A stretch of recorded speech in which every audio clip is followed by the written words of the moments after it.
Le saviez-vous? Le Plessis-Trévise a accueilli une distillerie dans le quartier du Val-Roger. La première trace de cette distillerie date de 1894. Faute de sources plus précises, il est impossible de la localiser de façon certaine. Mais il est très probable qu'elle était située à l'angle de l'avenue de la Cuambrie, actuellement l'avenue André Rouy et l'avenue des Mousquetaires. Surnommée la fée verte en raison de sa couleur et de ses effets maléfiques, l'absinthe sera distribuée sous le nom d'absinthe parisienne. Cette affiche, largement diffusée, est volontairement ambiguë.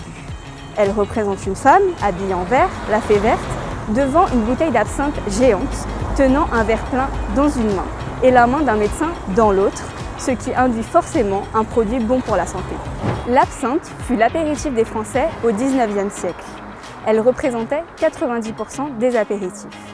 De nombreuses distilleries en fabriquaient de plus ou moins bonne qualité. À l'époque, on disait « si vous n'en mourriez pas, vous resterez fou ». Elle est même devenue la veuve verte. En 1915, la vente d'absinthe est interdite. Certains diront que cette mesure a été prise pour ne pas diminuer l'ardeur des soldats sur le front. C'est en 1988 que la consommation d'absinthe est de nouveau autorisée. Mais ce n'est qu'en 1999 que les premières distilleries françaises réapparaîtront. Salut!